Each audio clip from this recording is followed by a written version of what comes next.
Hello YouTube, HPZeta here today, and we're somewhere else.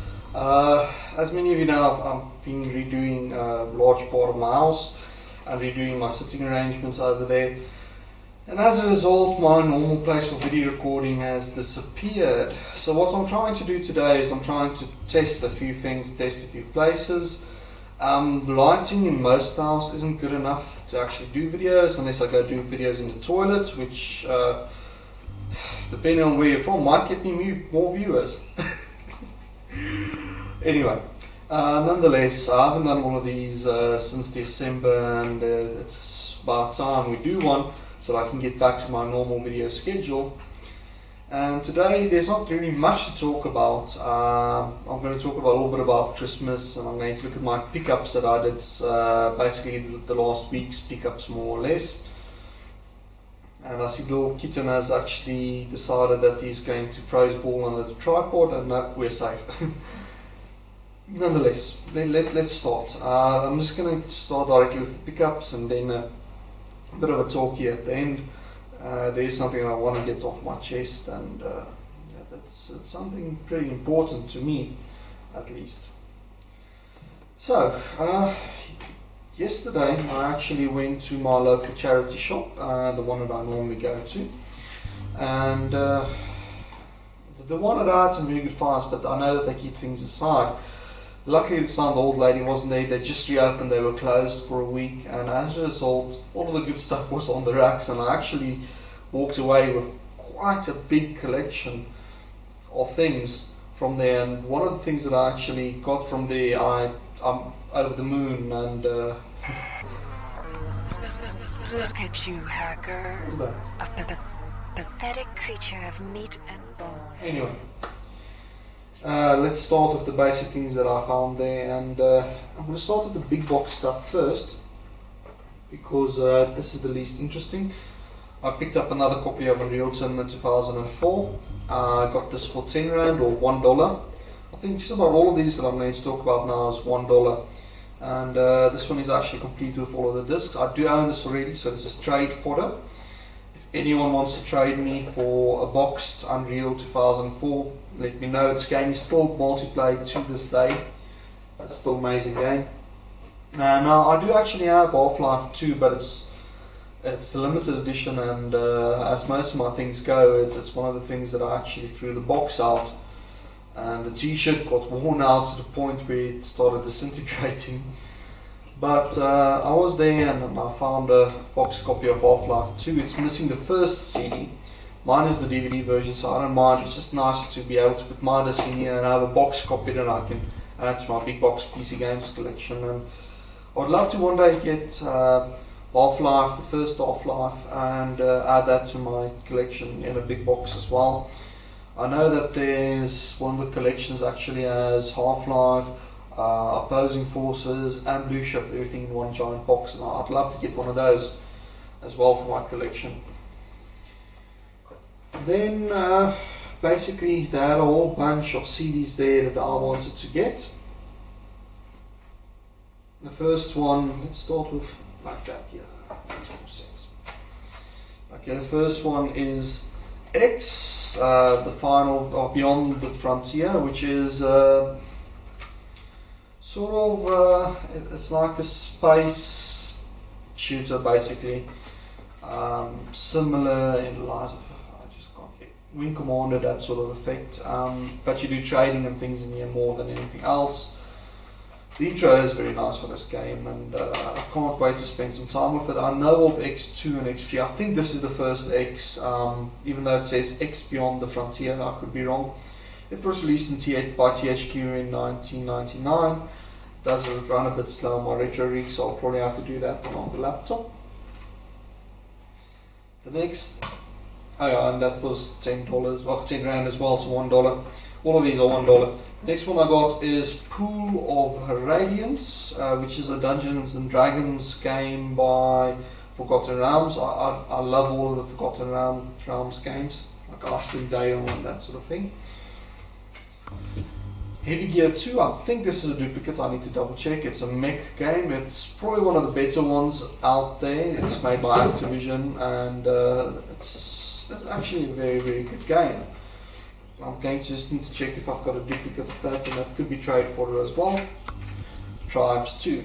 Now, for any of you that played Quake 3 multiplayer back in the day, if you disable the gravity, that's basically Tribes. And it's a multiplayer game that's fairly decent, and it's a bit newer than what I normally collect for, but I don't mind, still an awesome game.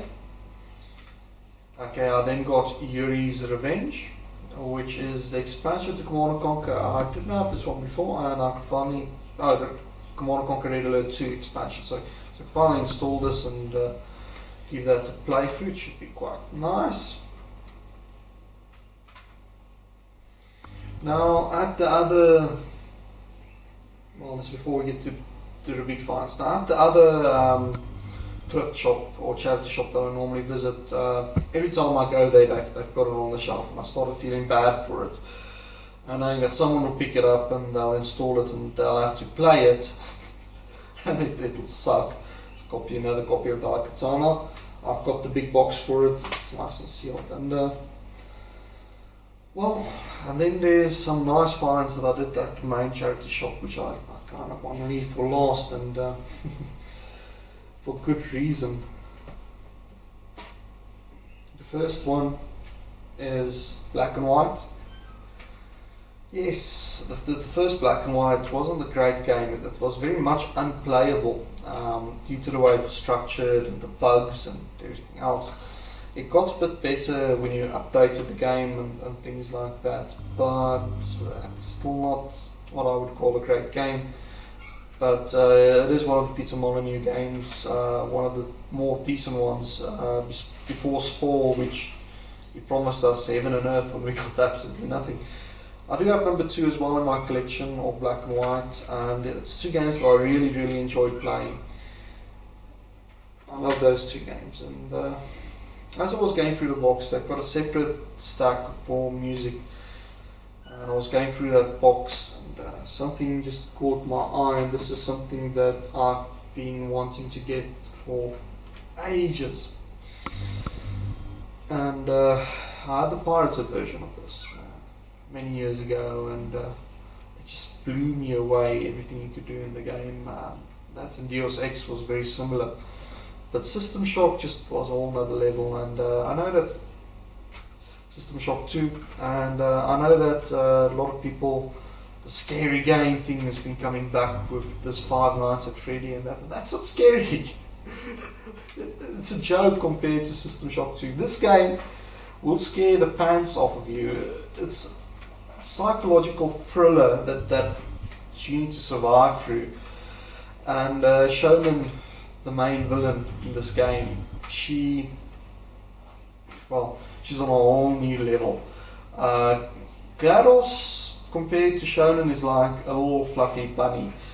She's demented, evil, and she will get her way with you, regardless if you want to or not. This is one of the best games that came out in the 2000s, well, 99 to 2000 for me.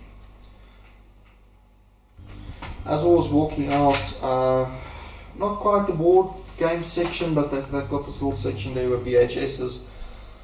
And then I saw this and I almost jumped through the moon, and this is another game that I wanted. I actually wanted this more than System Shock 2.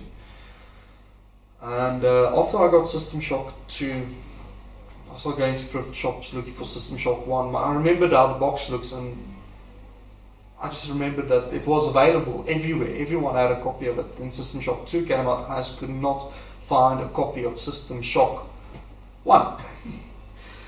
I know this is the EA Classics box version of it, but still, inside it has the full color manual, it has the hotkeys, it has the disc. It's exactly the same as the other version, just the sleeve is different. Hi, I've been looking for this game. It came out in 1994, so Doom 2, same time as Doom 2. This used a similar sort of engine to Wolfenstein, but it was so tweaked. You can literally pick up anything in the game, do anything. You can do more augments and more things in this game than you can in System Shock 2.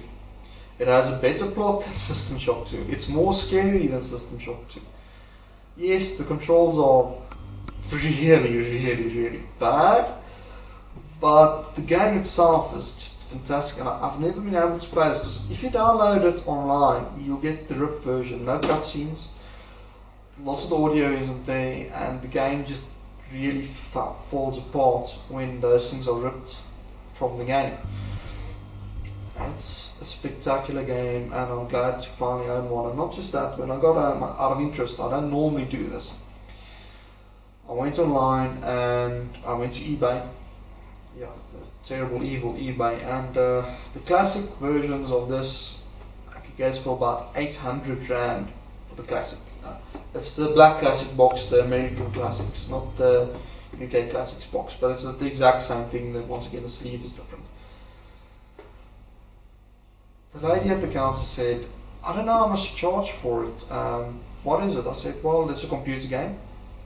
It's the same as the others that I just bought from you." And she saw the stack and she's like, "Oh, so 10 rand," and she rang it up. So $1, I got System Shock. I really need to do a video on this game. It is DOS, classic DOS. It doesn't run fine in Windows 95. It has problems with Windows 95. You have to run it in pure DOS. Luckily my system can handle that, and it's as smooth as can be. No jerking, no nothing. The only thing wrong with this is inside the actual CD cover for System Shock. The cover was missing. The disc was inside here, but it was just like floating around. It wasn't scratched or anything. So the only thing I can think of was they were short on a disc on one of the music CDs or something, a cover on one of the music CDs, and they decided to steal it from System Shock. But other than that, I put the disc back in. I'm just really glad I can finally play this. I've played last night about 4 hours into it, and I just couldn't put it down. The game is that good, and it's an absolutely great experience. If you ever see one of these, pick it up. System Shock is worth every minute of your time. It's just phenomenal.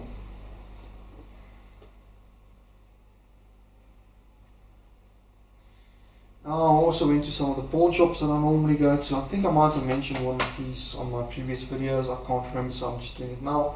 I found Icewind Dale, which is also by the Forgotten Realms, and it's 2 CDs all in there, very good condition. It's a bit too new to run on my retro systems. Well, actually, copyright 2000. It might run on my retro systems. I don't know. And on my way out, I actually spotted, well, that one was $1 as well. I actually spotted Divine Infinity, which is also one of these RPGs, a very good game. And this one was $2.50, 25 rand. Everything is in there. It's in very good condition inside. The cover is a bit messy, but I'll probably just wash it off. And those were my pickups. I'm just super stoked I've got System Shock. It would have been one of my retro game ambitions for the year, but I didn't add it to the list because I know it's impossible to find at a good price. it just is. Even though System Shock 2 is a CD only, I'm still really happy that I've got it. The cover was in bad condition. I put a new cover on it, but I'm just glad that I've got it. No, I did get some other things for Christmas, but it's all things that's not related to gaming at all. I got some cooking utensils and things because I enjoy cooking in my free time, and I'm not a good chef by any means. It doesn't mean that I don't enjoy eating and cooking. It doesn't stop me either. So I did get a lot of that, and also I got a 1,000 rand gift voucher from my parents, so that's $100. I've been wanting to get something now for about a year, and that's the Windows 8.1 Nextbook. It is a tablet, but it runs an Intel Atom processor, so it's an x86. You can basically throw all of your normal programs on there and play and run everything perfectly. You don't have to worry. and that includes Steam streaming. So they were selling those at $1,450, so that's $145 odd. So I thought I'd stake like 450 rand added to it and then go and buy it. And that special ran, I think, from November right through December, and when I finally got to Macro on the 26th and asked them for the next book, they got it out, everything, and I was ready to pay, and then they rang it up in the price. They decided to put it up to 2,500 rand, 1,000 rand more, $100 more, for no reason whatsoever other than they want to make some extra money. Because if you go online and you do a search for the next book and you look at the international pricing, the old price was in line with that. Not this time anymore. So I just made a big sigh and went out of Macro and went to all of the other shops to try and find something at the old price. And I couldn't find it anywhere because apparently it's a Macro exclusive. And eventually I went on Bid or Buy at the same time as what I bought that Xbox. And there was a lady there that said that she bought, it was a Christmas gift, and she didn't want it, she wanted 1,250 rand for it. So I thought, okay, great, it's still sealed. Immediately placed the bid, won the auction or won it, and then got it back. Just give me 2 seconds. The kitty has decided to attack the tripod. No, tripod attacking is bad. Bad kitty. So nonetheless, I found it on Bid or Buy, and someone was selling it for 1,250 because it was an unwanted Christmas gift and it was still sealed in the box. I ordered it, and I had to wait quite a while because the South African Postal Services, they're terrible still. And it finally arrived to me this week, and I'm going to do a full review of it.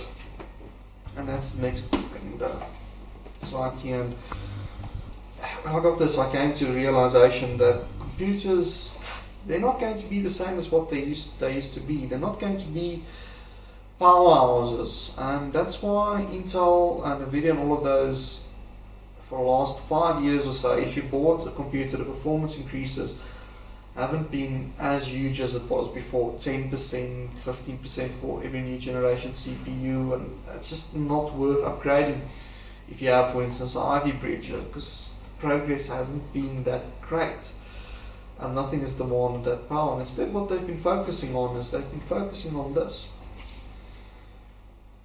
CPUs that run at a very low wattage using very little power.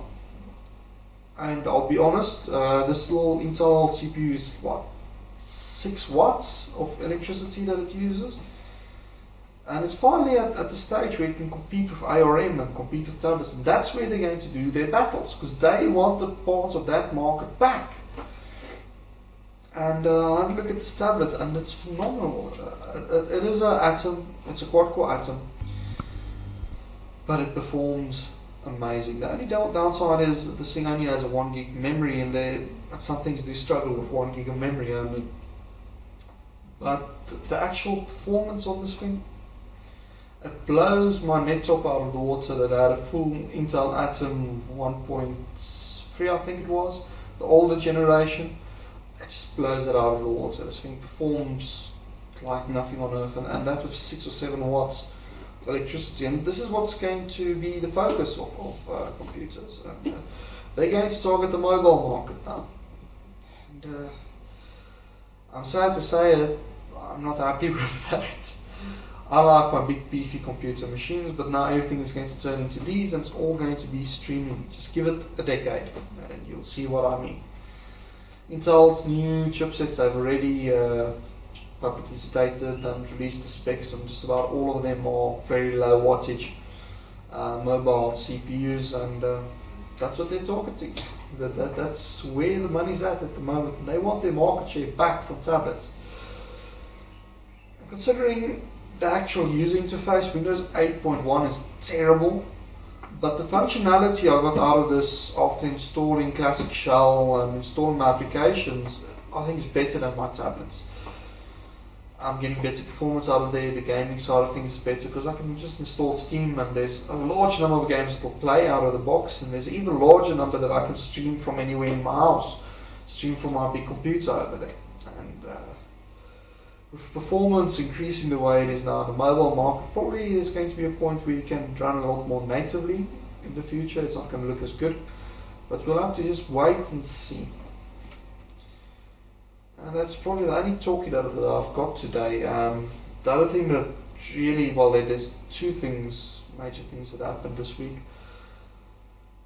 Yahoo has decided that a lot of my emails on the email address that I use for YouTube and the one that I give out freely, it's just blindly going to mark them as spam and move to my spam box. And there's quite a few of them. I sat this morning going through, and there's quite a few people, YouTubers and things, that send me emails that I just didn't respond because I didn't see the email.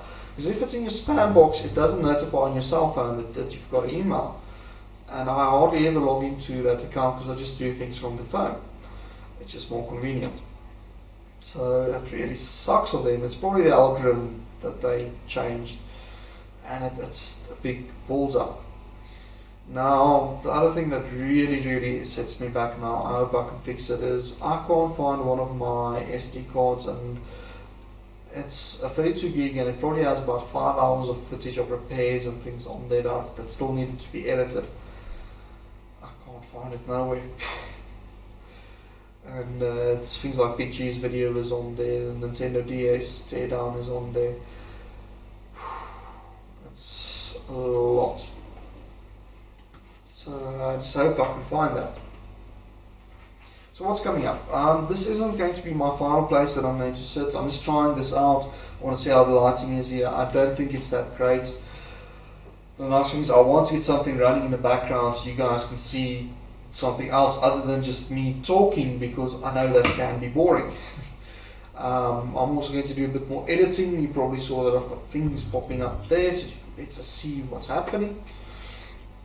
And I want this year to be my 500 YouTube subscribers. I want to double my 200. So I doubled the 100 to 200 in a year. I want to take, it's now at 259, I want to take that and I want to double it to 500 subscribers. And in order to do that, I don't make YouTube revenue at all, so I really don't care for it very much, because I made $6 since I started YouTube. You can't even get a payout for $6, so that's just going to stay the way it is. But what I've done is I've actually approached a few channels that I can see actually markets the videos, and I can see that they add them and things like that, and I've approached them, and there's been two that actually came back to me in a positive way.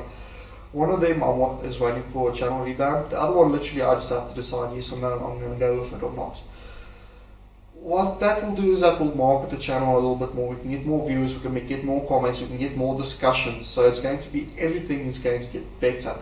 And also to do that, I'm also going to start editing a lot more. I'm going to put in a bit more effort in my videos, trying to make them a bit more interesting to watch and a bit more entertaining, so that everyone can be happy at the end of the day, and we can start a little bit of a better community. So far, what I really enjoy about my channel, and I've noticed this now for the last month or so, is locally there's a lot more local viewers, and that I enjoy seeing, and a lot more people locally are actually interacting. We're talking about things, we're fixing things, we're bouncing off ideas left and right, and that's what I wanted from my channel in the first place, is that community. And I'm really happy that that's going well, and I'm seeing more of that, and I think we can just take it now to the next level, which is even more viewers. So thanks to everyone that subscribed so far, thanks for all of the comments, thanks for all the thumbs up, and like always, keep well until next time. It's me, HP Zeta, signing off.